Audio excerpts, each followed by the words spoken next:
great Judean desert, south of Jerusalem and west of the Dead Sea, the land of the ancient prophets of the Hebrew Bible, the land of King David and King Solomon, the land of Jesus and the early Christians. Here, high above a deep, forbidding canyon, is a mysterious cave known as the Cave of Letters. Historians believe that 2,000 years ago, this desolate cave was used as a hideaway by Jewish refugees escaping the oppressive rule of the Roman Empire. But what actually happened here? What desperation could have driven people to this nearly inaccessible place? What can the ancient letters and objects found here tell us about their plight? Are there any more heavy backpacks over here? Richard Freund, a professor of Jewish history, is mounting a new expedition to the Cave of Letters, determined to unravel its deep secrets. Head them up, move them out. So you have Roman source, you have Christian source, you have Jewish source, that all say the same thing. Freund's busload of archaeologists and historians is in for an arduous journey. A journey that will force them to confront long-held beliefs about biblical history. Okay, go get a helmet.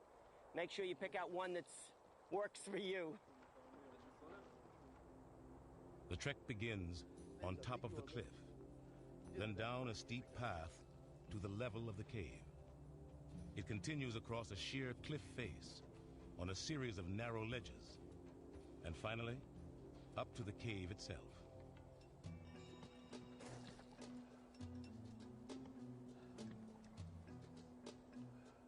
The path wanders precariously 650 feet above the canyon floor.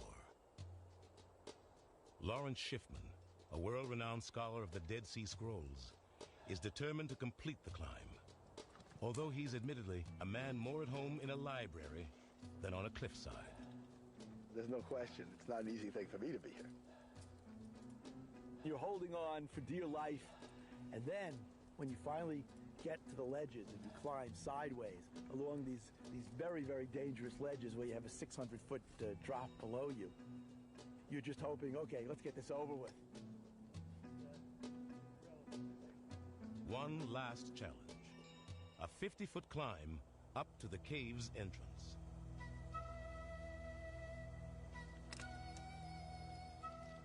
Soon, the real quest can begin. Schiffman, Freund, and their colleagues will be able to explore a place that's intrigued historians and biblical scholars for decades. A place that may reveal secrets that have been held for thousands of years. Ancient Refuge in the Holy Land, right now on Nova.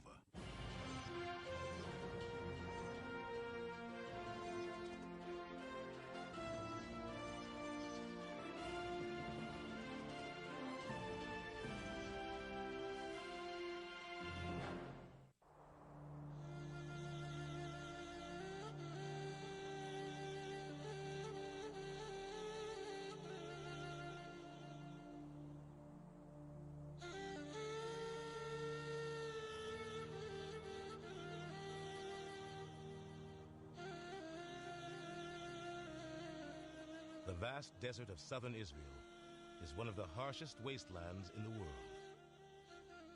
For thousands of years, this arid land has witnessed epic struggles, warrior heroes, religious visionaries, and tragic victims of persecution.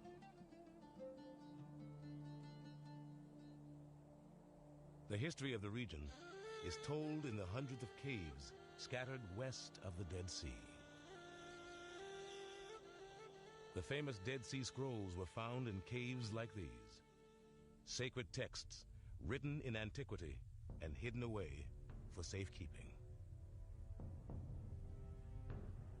Israel, then called Judea, was part of the vast Roman Empire, but the Jewish nation lived uncomfortably with its pagan rulers.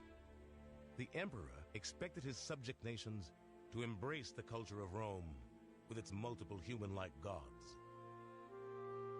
But the Jews worshipped only at their temple, the center of their belief in one unseeable God.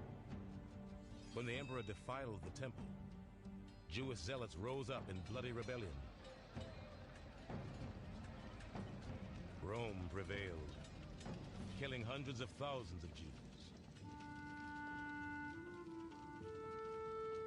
These timeless caves witnessed it all, and may hold secret treasures deep within. Treasures that offer a window into those turbulent times of messianic fervor, oppression, and revolt.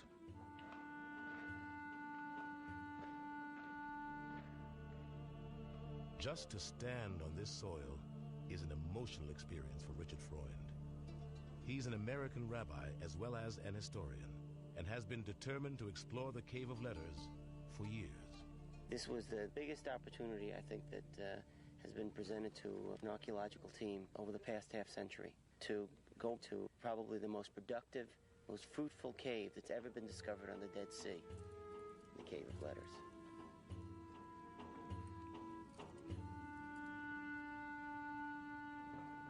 It was an Israeli expedition in 1960 that made the Cave of Letters famous.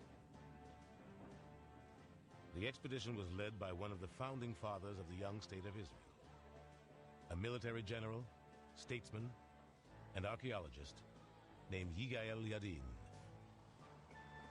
Along with dozens of archaeologists and hundreds of volunteers, Yadin launched an urgent search of the Dead Sea Caves to rescue artifacts of historical importance before Israel's rich ancient heritage was looted by treasure hunters. In many of the caves, Yadin discovered little of interest, but there was still a large cave left to explore. High up in the cliffside, above a canyon called Nachal Heber. After a perilous climb, Yadin and his team found themselves in a vast, foreboding cavern. Soon they struck pay dirt, human skulls and bones, and troves of ancient artifacts. From the common objects of daily life to a dazzling cache of bronze ritual items. Evidence that people must have lived and died here, in this virtually inaccessible place, where temperatures often top 115 degrees, and the nearest source of water is far across the canyon. Why did people come here? Who were they? The mystery began to unravel with another amazing discovery. Hidden under a rock, in the deep recesses of the cave, was a find that took Yadin's breath away. A cache of ancient letters that gave the Cave of Letters its name. The crumbling documents were military orders, signed by a legendary leader of the Jews, known as Shimon Bar Kokhba, Simon, son of a star. From Shimon Bar Kokhba to Yehonatan, get a hold of the young men and come with them, and I shall deal with the Romans. Bar Kokhba led a heroic rebellion against the Romans about 1900 years ago. Over the centuries, he has been lionized in Jewish stories and poems as the last ruler of a free Jewish nation. Some even considered him the Messiah, born of a star to free his people from Roman oppression. But no historical evidence of his life had ever been found before.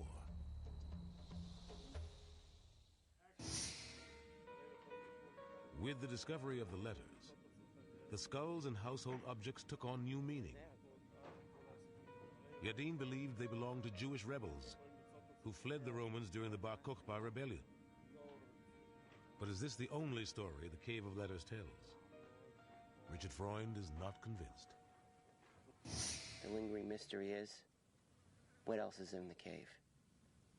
Because one thing is for sure, unlike Yadin in 1961, I'm absolutely convinced there are tremendous other finds to be found in this cave. The Cave of Letters is massive, with 2 openings in the sheer cliff wall. Inside, there are 3 chambers, connected by narrow passageways. Overall, the cavern complex cuts more than 300 yards deep into the cliffside. So what we're going to do is we're going to concentrate on a few different areas where Yadin was unable to excavate and see, using our technology, if we can excavate there. And then we're going to check all of the things that Yadin says that he fully excavated, just to see if he did his work quite as thoroughly as he thought he did. In the early 1960s, Yadin's team scoured the cave perimeter, but was unable to search beneath the layer of rubble up to 15 feet deep that litters the cave floor. Rocks and boulders knocked loose from the roof by earthquakes over the centuries. But Freund's team has ways of seeing beneath the rubble. Ground-penetrating radar, GPR, can locate underground features using radio waves. The 2 antennae are sending down a signal, and one is picking up the signal that's reflected off the layers beneath the surface. And what we're doing is getting an image of that subsurface stratigraphy or layers where the people might have lived that were in the cave. The radar pinpoints the most likely spots to dig for artifacts. That'd be something that'd be sticking out of the surface of the floor, such as pottery or something, and a rock that might be bearing something as well. Identifying likely places to dig is one thing, but actually seeing under the ground requires another new tool. A device Richard Freund chanced upon back in the U.S. It was during a physical for my own personal health that I was introduced to a new technology, an endoscope, a colonoscope, where they probe the insides of your body. And I asked the doctor at the time, is it possible to use this, I don't know, to search underneath rocks? And he looked at me and he said, I guess so. Freund invited Gordon Moshman, a physician who uses endoscopes, to come and operate it inside the cave. We have to locate this stuff among all the debris of rocks and dirt and bat guano and things. We're out. A lot is riding on this device. A tiny camera lens at the end of a long, flexible optic fiber. Instead of the human body, he's probing history. And it's tedious, dirty work. The Cave of Letters is nearly as inhospitable now as it was 2,000 years ago.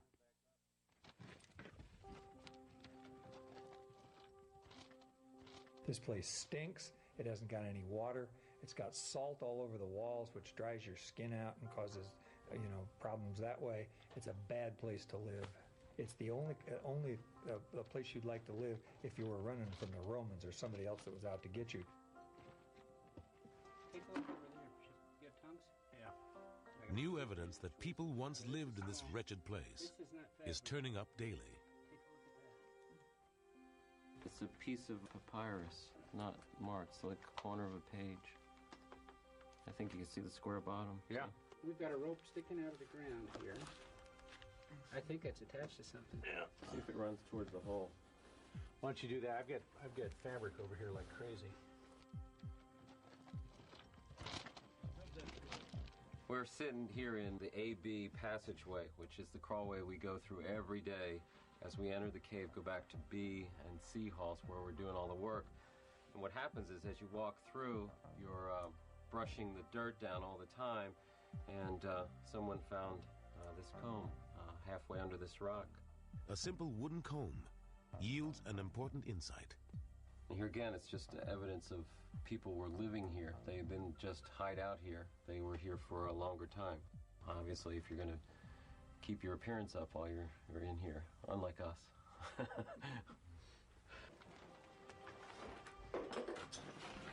Oh, look at that.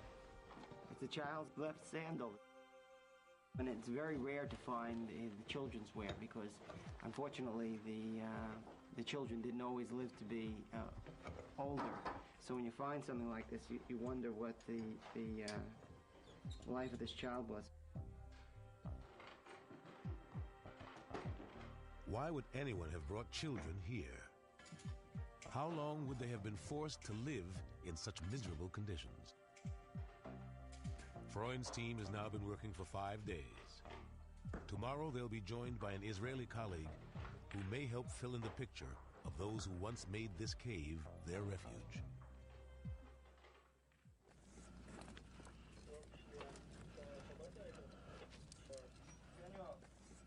Hannah Cotton is an authority on ancient languages. She spent years studying the papers and personal items found by Yadin. She jumped at the chance to explore the cave firsthand, despite the difficult climb. Wonderful, huh? My goodness, I never thought I'd make it here. Can't understand how women and children can make it up here. The life of one ancient woman in particular captivates Hannah Cotton. Her name was Babata, a widow and mother in her 30s when the rebellion began. She was related to Yehonatan, the military commander mentioned in Bar Kokhba's documents. It seems she fled with him to the Cave of Letters. Babata was an ordinary woman of her time, but we know her life in extraordinary detail, thanks to a cache of 35 personal papers she left hidden in this cave. So, here is where they found the famous Babata archive. That Jewish woman who ended up her life here in this cave, and her purse was found here by Adin. Babata's purse contained documents written in Aramaic and Greek, the official languages of the day. Wedding contracts, property deeds, bills of sale, and more.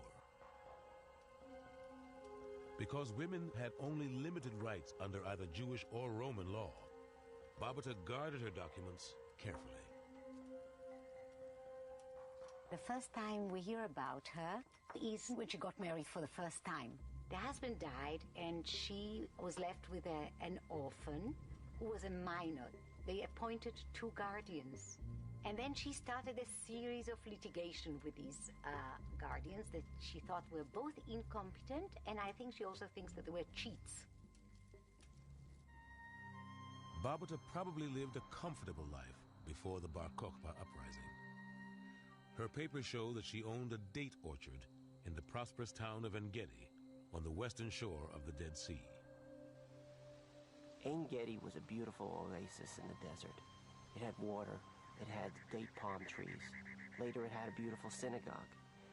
This was a place where people would have lived a upper middle class life. And for them to trek out into the desert and to come to this cave must have been a tremendous shock. The Cave of Letters was so desolate and inaccessible. Babata and the others must have felt confident that they could stay here, undetected, for as long as necessary. Then return home with their possessions once the Romans were defeated by Bar Kokhba's rebels. But what triggered the rebellion? Scholars point to one primary cause: a burning desire among some ardent Jews to reclaim Jerusalem from the Romans and rebuild their holy temple.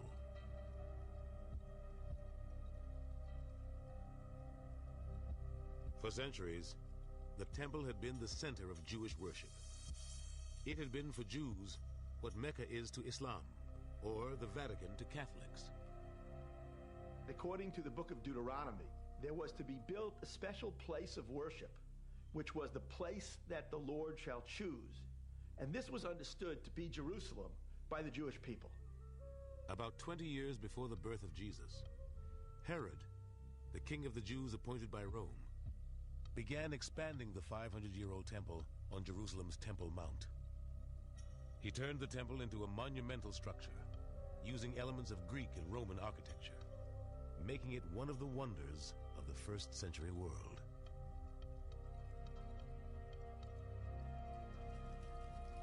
Here, Jewish priests worshiped God as they had for centuries, offering animal sacrifices on the temple's great altar amidst thick plumes of incense. This is the temple that Jesus would have visited, the same temple that all those people who were making pilgrimage would have visited 3 times a year. But Rome came to see the temple as a threat to its sovereignty, the center of growing Jewish nationalism. The emperor imposed oppressive restrictions on its use, and Roman soldiers breached the sanctuary, defiling it in Jewish eyes. Then, in the year 66, the Jews rebelled, vowing to kick out the pagans and free themselves from Roman rule. But after 4 years of bitter fighting, the mighty Roman army prevailed, leveling much of Jerusalem and destroying the temple. There was enormous killing in the streets of Jerusalem. And then the wooden parts of the temple were burned. The walls were toppled, and the building was totally wrecked. The Romans wanted to obliterate the entire thing because they understood its significance to the Jews really as a national center. That's what they were after. They weren't after Judaism. They were after this as a national political center. And they wanted to make sure that the Jews had learned a lesson of revolting. So it was totally destroyed.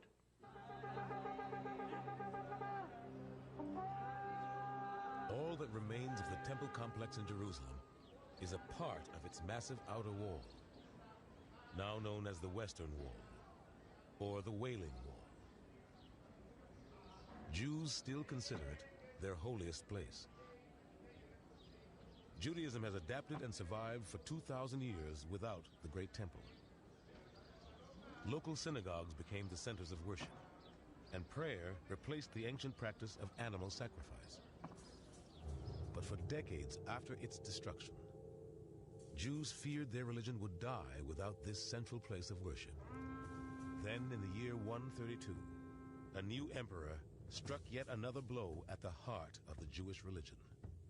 Hadrian, the Roman emperor, had decreed that this Temple Mount would become Aelia Capitolina, essentially a temple of Jupiter, and that Jews would be forbidden to worship there, turning it really into a pagan cult site, which of course to the Jews was the greatest possible disgrace.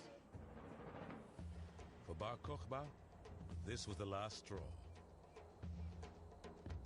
He raised a rebel army of skilled Jewish fighters and caught the Roman legions by surprise. For nearly 3 years, the rebels held the upper hand and re-established Israel as an independent Jewish nation, with Bar Kokhba as its leader. This is really something. That's cool. Freund's team finds direct evidence of Bar Kokhba's early triumphs. We found 1 Bar Kokhba coin in the AB passage. It's only the 8th coin altogether found in this cave. Bar Kokhba made his coins by overstamping the Roman emperor's coinage with temple imagery and the inscription, "For the freedom of Jerusalem." It was a bold act of defiance. Yadin had found similar coins and declared them proof of Bar Kokhba's heroic status. But new studies of Bar Kokhba's letters paint a different picture. My first impression when I started to read the letters of Bar Kokhba was that he was had much less stature than the legend ever had, and that he was not a nice guy. He's constantly threatening everybody. I will punish you. I will exact punishment from you. He was barking out orders right and left. To Yehonatan, you too will be punished. In comfort you sit, eat, and drink from the property of the house of Israel, and care nothing for your brothers. Bar Kokhba wrote several threatening letters to Yehonatan, the leader from En-Gedi, whom Barbatah and the others followed into the cave. Had Yehonatan fallen out of favor? Were the Jews in the cave actually hiding from Bar Kokhba as he became desperate and wrathful, fearing the tide of the war was turning against him? Apparently, there were a lot of Jews who must have been getting arrested by Bar Kokhba and his army at this time. And I think we have to remember as we read these letters that not the entire Jewish people supported the Bar Kokhba revolt. There were many who thought that peace with the Romans would be a better course of action. Barbata's documents, for instance, reveal no signs of tension between Jews and their Roman overlords. Had I only read these documents, I would have said these were the last people to revolt against the Romans. Jews and others were getting along quite well.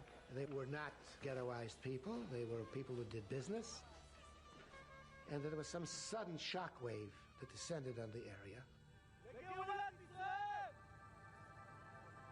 The shockwave might have been Bar Kokhba's rebellion itself.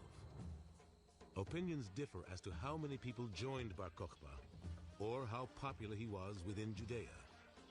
But most historians do agree on one thing. The Roman response was massive and brutal.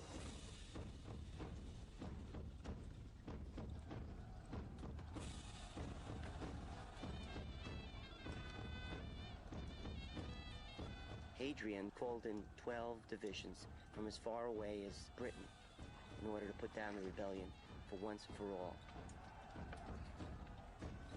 They were going to use this small Jewish nation as an example to the entire empire. And that's what they did. Nearly 600,000 people were killed in the revolt. Over 900 villages were destroyed. The scope is so great that it's only eclipsed in our own times with the Holocaust. Hadrian's wrath knew no bounds. Jews who survived the slaughter were forbidden to enter their holy city, Jerusalem. He even sought to erase the Jewish people from world memory, changing the name of their country from Judea to Syria Palestina. Roman legions scoured the countryside for Jewish rebels and their sympathizers, even into the most remote reaches of the desert, where Jehonatan, Barbata, and others had fled, seeking refuge up in the Cave of Letters. High above the cave, on the cliff top, Roman soldiers built small camps which can still be seen today. There they waited for the Jews to emerge.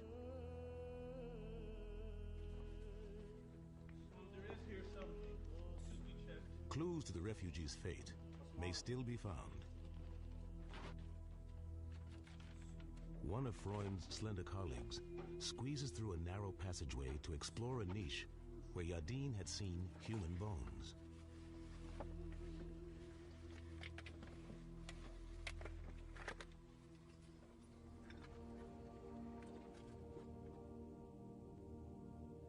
Is this what became of the Jewish refugees, trapped inside the cave by the Romans camped above?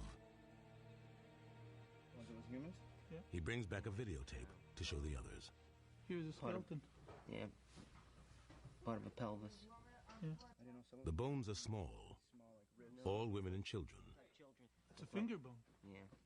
Freund's team of experts may now be able to answer an important question that haunted Yadin. What was the exact cause of death for these refugees? Josias is a specialist in forensic analysis of ancient skeletons. What's interesting here is that there seem to be a lot of kids here between the ages of, I would say, 7 to 15, which is unusual. The other thing is that no pathology whatsoever, not even one broken bone.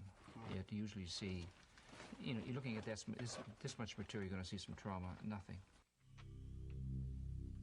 The lack of physical trauma suggests that these people did not die violently. It seems they may have slowly starved to death after the Roman legions cut off their supplies. There's evidence that the refugees were able to hold out in the cave for some time.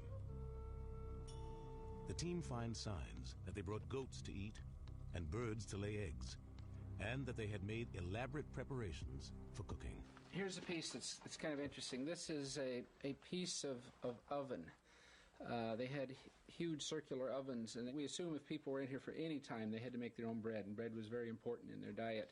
They didn't just come in one day running away from the Romans and bring a few pieces of firewood. They were prepared. They came with stacks and stacks of wood, and they were getting ready. But how did these desperate refugees, chased from their homes by Roman legions, find the time to gather so many supplies? How did they know where to go? How did they know that this cave existed in 132 to bring all those people from En-Gedi out here, unless they knew it from before? So it's clear to me, this was a well-known cave, a cave that had been used before and people talked about in closed circles. This was the place to go to in case of a refuge. Richard Freund has a radical theory. Long before the Bar Kokhba rebellion, Jews would also have been in need of a refuge when the Romans crushed the first Jewish revolt and burned the temple to the ground in the year 70.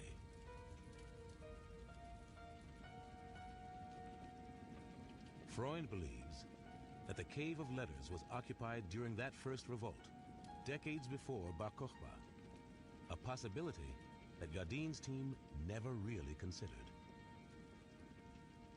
When they discovered this cave, they thought that this was going to be one story, the story of the Bar Kokhba rebellion. And after examining the material, I started to question whether maybe there wasn't another story. The story about not the 2nd century, but the 1st century. Not the story of the Bar Kokhba rebellion, but the story of the destruction of the temple and those refugees who came out of Jerusalem. Freund is convinced that there must be a lower layer in the cave, dating back to the Temple era. He turns to another new technology that might confirm this: electrical resistivity tomography. This device can identify underground features by measuring how well the ground conducts electricity. The solid bedrock on the bottom is the best conductor and shows up as blue. Above are lines of green, yellow, and orange, indicating layers of hard-packed clay that at one time made up the cave floor. These are weaker conductors. Above, displayed in pink, is rubble, the poorest conductor. When these images are overlaid with ground-penetrating radar data, a more detailed picture emerges. The rubble appears to be layered, suggesting it was built up over time when earthquakes rocked the area. Freund believes the layers represent different periods of occupation. He's convinced that some of Jardin's most spectacular finds came from the lowest layers.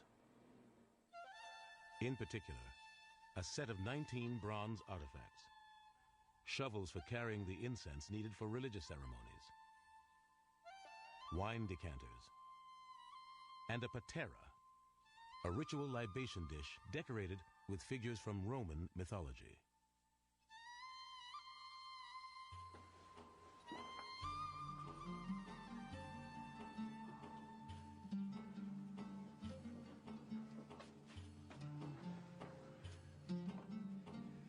Wow, it's been more than 40 years since I've been here. That's something. One of the original members of Jardin's 1960 expedition, Pinchas Porat, remembers vividly how the bronzes were found. Here. The metal detector gave the signal that there was a large amount of metal. It gave a very strong signal. When Porat and his colleagues began to dig, they made an unpleasant discovery. It was a toilet. This was where the toilets were. And what we were finding was the dried up remnants of people going to the toilet. And we didn't know why a metal detector would be going off in the toilet. And we dug and dug and dug and dug. We were just ready to give up. And suddenly we found a piece of rope.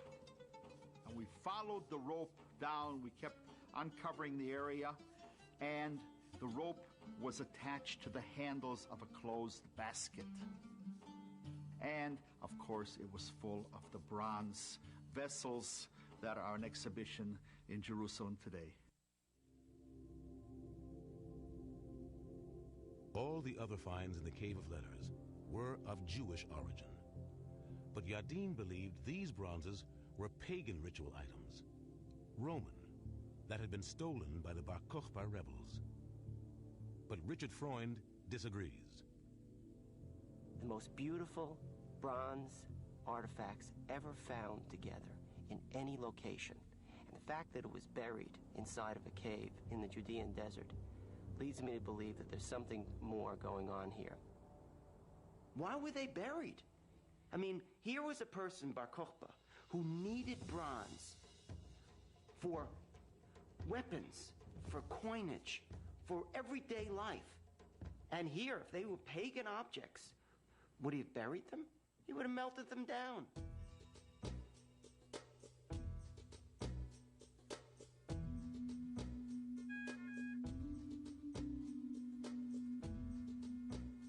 As the dig winds down, the team makes one last search with a metal detector.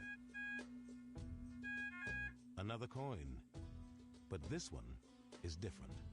This is a First Revolt coin that was minted in 68, before the destruction of Jerusalem. This is the first clear piece of evidence that we have of some type of first century appearance here in the cave. It's the most important find that we found so far. This is the smoking gun. This coin convinces Freund that the cave was indeed occupied in the year 70, following the destruction of the temple in Jerusalem, and that the 19 bronzes are not Roman at all. He believes they are Jewish ritual objects.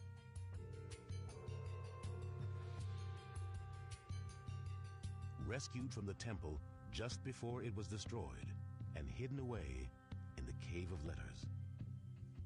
No artifacts from that temple in Jerusalem have ever been found. And to be able to rediscover those artifacts that were used in that service would be a remarkable event. It's long been believed that everything from the Great Temple was destroyed or carted away by Roman soldiers, as depicted on the Arch of Titus, the triumphant structure erected by the emperor to celebrate Rome's victory over the Jews.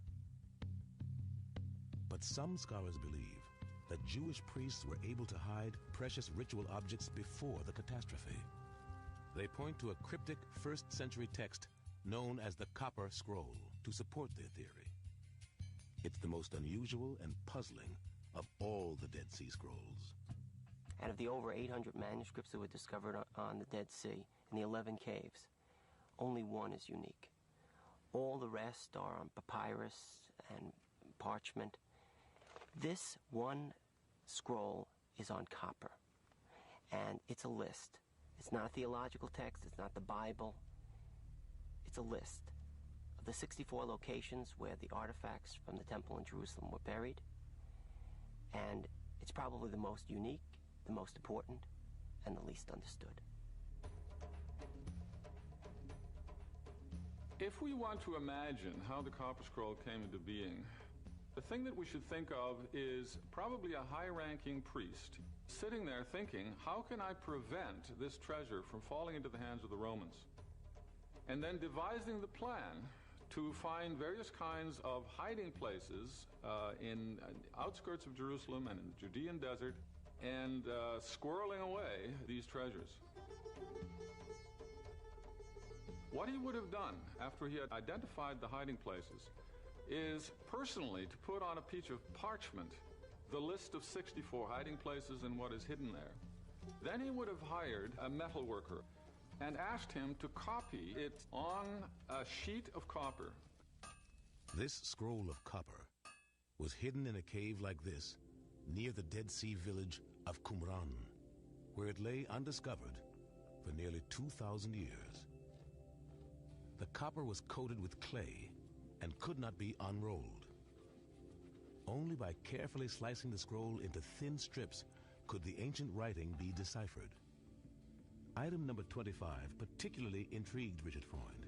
It read, "In the cave of the column of two openings, facing east at the northern opening, is buried at 3 cubits a ritual limestone vessel. In it is one scroll, Underneath is treasure. The Cave of Letters may be one of those 64 locations mentioned in the Copper Scroll. It says, in a double entrance cave, which is called the Cave of the Column, this is a double entrance cave, and from the outside it looks like it's a column. On the northern entrance, this is the northern entrance, 3 cubits down, you're going to find these metal objects. In addition, it says that above them, you're going to find a limestone vessel, and next to that, you're going to find a scroll. Yadin's expedition had found the bronze artifacts near this northern entrance. Now, Freund wants to measure how deep the bronzes were buried. Is it the same depth as described in the Copper Scroll? If I'm right, and these are the bronze artifacts from the Copper Scroll, then they should be approximately 4.5 feet down. Yeah, 1.5 meters. So let's see if it's 1.5 meters or not. Hooray! That's exactly what the scroll said. Really, was it? No, was it really 1.70 meters? Yeah, 1.70 meters. Well, that's not bad. It seems too good to be true. The bronzes were found at nearly the depth described in the Copper Scroll. The text also mentions a stone jar buried by the metal objects. Yadin found pieces of stoneware vessels near the bronze ritual items. He also found a small piece of parchment with a verse from the Bible's Book of Psalms, written in a style of script common to many first-century documents. Lord, who may dwell in your sanctuary? Who may live on your holy hill? He whose walk is blameless. That little section from the Psalm scroll that was found right over here. All right. Okay. Next to it over here was found the stone vessels. Mm-hmm. So and the question, bronze was found here. the bronze was found here. That's about as good as it gets on a good day. Well, we have the scroll, we have the limestone vessel, and we have the metal objects all together. So either this is a tremendous coincidence, or what we've uncovered is one of the items in the Copper Scroll. Freund's theory has controversial implications. If he's right, it would mean that some items from the Jews' holy temple were decorated with images from pagan mythology. The patera, found in the cave, for instance, depicts the sea goddess Thetis, mother of Achilles. Because of the fact that this was pagan imagery, Yadin thought this could not possibly be from the temple in Jerusalem. However, there is some evidence that there was a good deal of cross-pollination between different religions at that time, and that imagery which was used in one religion could very well have been used in others as well. So I don't think the fact that this is a Roman motif on this particular item proves that the item couldn't have been from the temple in Jerusalem. In fact, the goddess Thetis appears on the base of the Jewish menorah, carved on the Arch of Titus, along with several other Roman mythic icons. Did the Jews appropriate pagan imagery? Certainly some did. King Herod himself modeled many of his buildings after Greco-Roman structures. King Herod was not your classic Jewish King David or King Solomon. He was an extremely Romanized Jew who wanted his temple to reflect the values and aesthetics of Roman culture, as much as it would reflect some of the culture and art and artifacts and aesthetics of Jewish culture. But many of Richard Freund's colleagues think he's gone too far. Even Jews who were loyal Jews may have been a bit loose on some of the decorations that they had, sort of like the Santa Claus on Coca-Cola that's served in my synagogue every winter.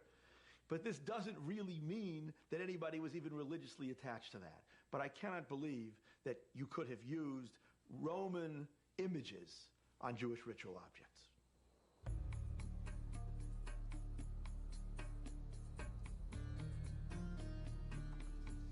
Freund must gather more evidence to support his claim. He thinks he may have found something here. in the ancient ruins of a place called Bethsaida. Bethsaida was best known as the place where Jesus was said to have walked on water and fed the multitudes. It was an important Jewish town on the shores of the Sea of Galilee. We found this incense shovel in a temple at Bethsaida, and a similar shovel, one that looks like it could be a sister to this, was found in the Cave of Letters in 1960. The best way to know if this incense shovel matches the one found by Yadin is to examine them side by side. So Freund heads to Jerusalem. Jerusalem has been the center of Jewish civilization for 3,000 years. 26 times destroyed, rebuilt, and here we are in Jerusalem doing research on the Cave of Letters and its connection to Jerusalem.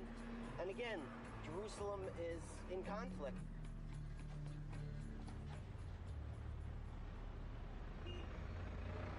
Things change and things stay exactly the same.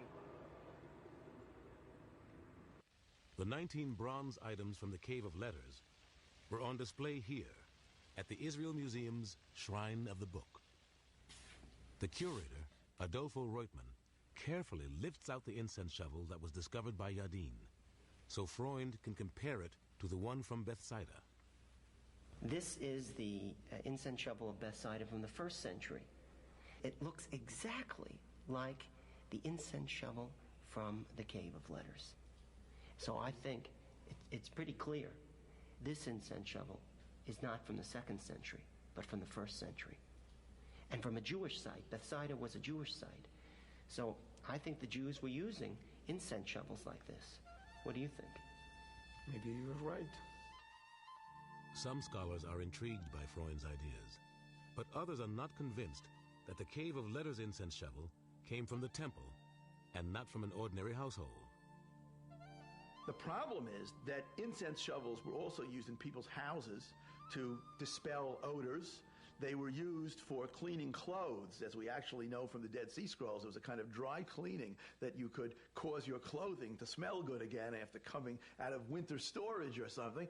And so the problem is that this is sort of like asking whether a screwdriver used in a synagogue or church would be any different from a screwdriver used outside. And it certainly would not be.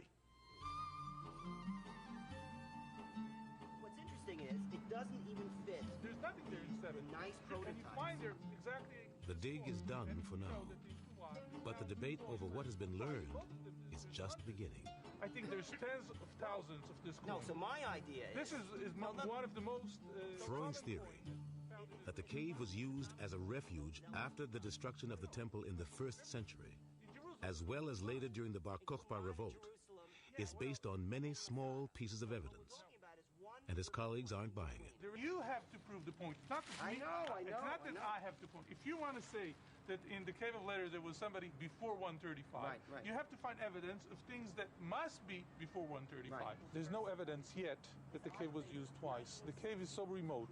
To enter it, it's so difficult that in order to convince me that the cave was used twice, you need to have evidence which are significant from the Second Temple period that will make sense that Jews had fled there twice. Convincing evidence could come from the bronzes themselves, if their age can be determined using the latest carbon dating techniques. The metal itself can't be dated, but the rope can. What we're trying to do is solve this mystery, whether these bronzes were in fact placed there in the 1st century or they're placed there in the 2nd century. And this rope is a key to solving that mystery. We can carbon-14 date it, and then we'll know that this rope, together with the bronzes, were placed there in the 1st century. We are going to take a very small amount of samples and we are going to burn the sample in order to recover the carbon in the form of CO2. The test measures the amount of radioactive carbon present in the sample, an amount that decays steadily over time at a known rate. The technique cannot pinpoint a precise year, but it gives a probable range of dates for the material. The rope comes from sometime between the years 70 and 260. Hardly conclusive results. It could be as Freund believes, from the time of the first revolt when the temple was destroyed. But it could also be from Bar Kokhba's time. Is it the older extreme or the newer extreme? Freund is not discouraged. As he presents his findings at a conference at New York University, he has one more card to play.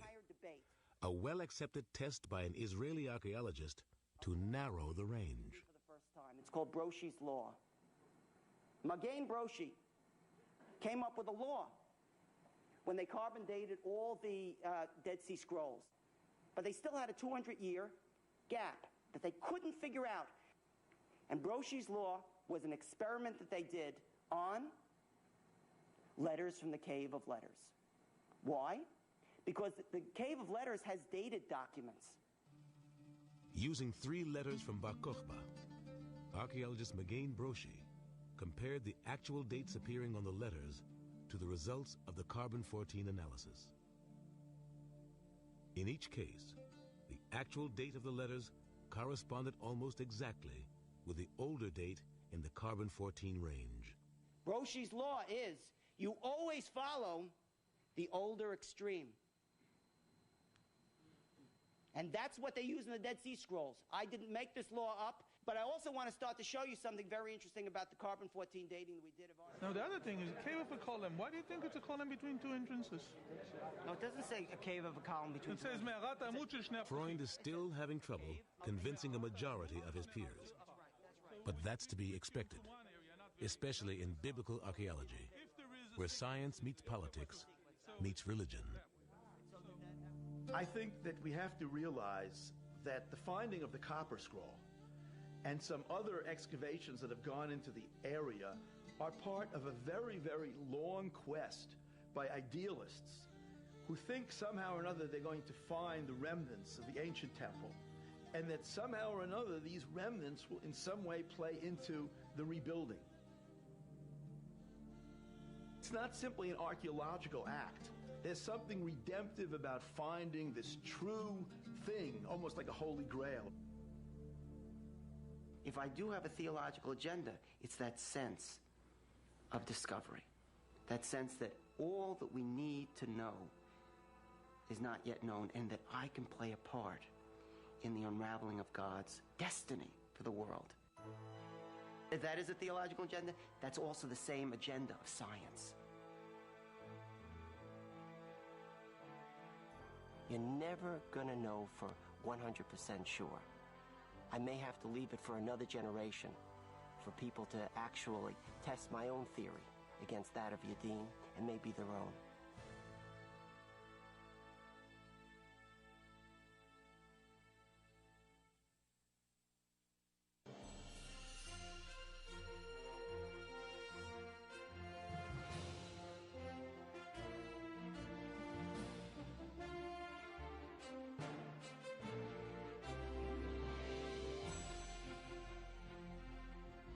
To order this show or any other NOVA program for $19.95 plus shipping and handling, call WGBH Boston Video at 1-800-255-9424.